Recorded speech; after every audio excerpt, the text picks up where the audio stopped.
Oh hey, I didn't see you there. Are you looking to improve your basketball jump shot and improve your skills and consistency in game? Well, whatever situation you're dealing with, I'm here to give you some tips and tricks on how to improve your jump shot, start hitting more shots consistently, and improve all around. Let's get into it. You see, sometimes shooting a basketball feels complicated, but it doesn't have to be. As long as you understand the basics and the fundamentals, it's actually pretty simple. Here's one of the first tips that I got for you. The first thing is that understanding that there are two different types of jump shots that you can have. The first one is called a 1-point jump shot, and the second is a 2-point jump shot. Now, what do I mean by that? Basically, if you watch a guy like, let's say Steph Curry, for example, he is a 1-point jump shot. The way that he shoots the ball is one continuous motion. So he gets the ball here, and then it's just like a push. So pretty much he's just pushing the ball out. Then you have a guy like, let's say LeBron, for example, who brings the ball up over his head, it stops here, and then it's a push. So it's like, you get what I mean? So basically, those are the two different kinds of jump shots that you have. What's cool about this is that you can pick either one or have a combination of both. I like to shoot both ways because I think both are pretty effective for different reasons. For example, around the 3-point line, it's easier to get that push shot in the one motion. You get the shot up faster and it gives you a little bit more range. Versus if you're coming into the mid-range and you're going for a pull-up, you have a little bit more hang time, a little bit of control there, and you can let it go that way. But experiment around with both, see what's better.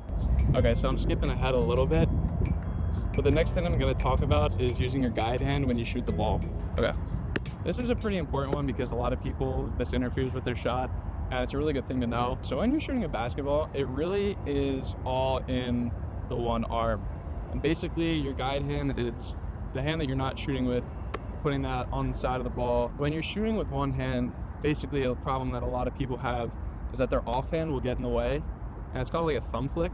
So basically, like, you're shooting it like this, and you go up to shoot, and when you're letting go of the ball, your other hand is like almost getting in the way and like pushing it. And this is a problem because it puts off the rotation, and honestly, it'll throw your shot off. It just interferes with it because really all this is supposed to be is a guide to keep the ball stable when you're going up with it. There's actually a couple really simple tricks if you want to fix this. The first one is, like I said, if you're shooting, you can just put the ball, your offhand in front of the ball. That was what I used to do when I was first learning how to shoot with one hand. And then the second one is almost imagine like when you're going up to shoot, right when you get to the top. When you get your offhand up here, don't like go with the ball, but instead you're pushing the shot out, but leave your hand down. So it's like you get up to here, you're in control, and then when it comes out of your hand, this hand just stays still. So like literally like, just let it come up like that. That's a super easy way to get rid of it. It takes time and practice to do that, of course, but it's definitely good hack and a good trick.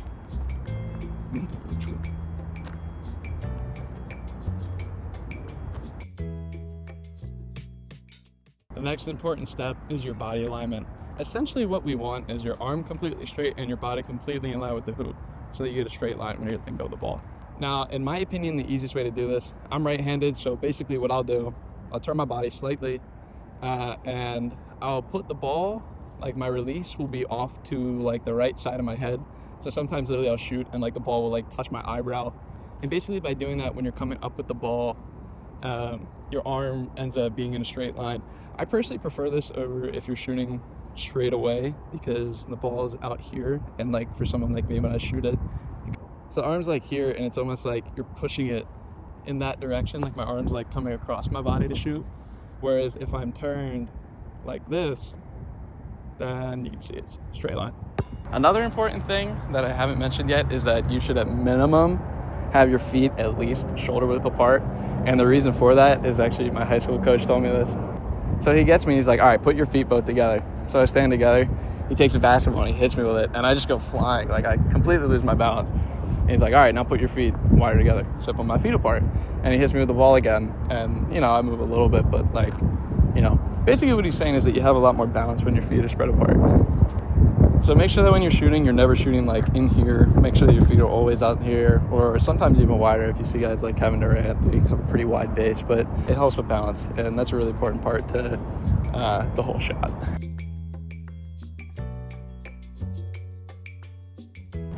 So that brings me to my next tip, which is hand placement on the basketball, which is actually huge and a very important part of the whole shot. You wouldn't really think that it would be, but it is. So here's how we do that. Basically, if you can take this, like the air pump, or use this as a guide and a reference for holding the basketball.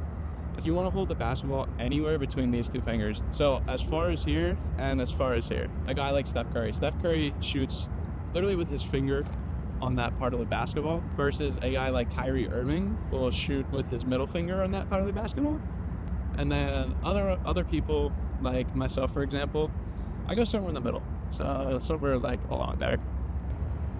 That's pretty much the standard hand placement. I honestly wouldn't put it any other way. You're gonna get a weird rotation, honestly, if you go anywhere outside of that, or like here, like the ball's gonna spin like a weird way. Also, when you're shooting the ball, you wanna get your hand underneath the ball. Honestly, sometimes you can even stretch it like out to here, but the wrist right there is gonna give you the power when you're underneath it. So don't shoot like here. This is decent, this will work. But mainly you want to get underneath the ball. It's going to give you the most power, the most accuracy. So now you've got the tips, and now you've built the jump shot. But now we need to apply it into a game and actually shooting a ball. So for one, if you feel like your jump shot isn't consistent, whether that's in-game or just in general, this is a pretty good tip. It sounds generic, but your follow-through is actually hugely important. So what I mean by that is after you shoot the shot, keep holding your arm up. It's a very good habit to get into, and it helps build consistency with your shot. It's a really important thing to add. So make sure that you're doing that after every single time that you shoot. Finally, if you're not making shots in game after doing everything that I said, this is one thing that helped me huge, is practice at game speed. So obviously once you build a foundation and you're good with that, practice your shots at game speed. I am so guilty of just shooting around nice and slow. Very slow, you know what I mean? Versus when you're playing a game, it's like, those are two completely different shots. Majority of the time, you're not getting a look like that in game where you're gonna be shooting in slow motion. So if I were you, I'd work on shooting at game speed, no matter what kind of jump shot that you have. Always an important tip. I think you guys found all of these helpful, and if you wanna check out some of my other content, here's some links to it. Thank you guys for watching, and I'll catch you in the next one.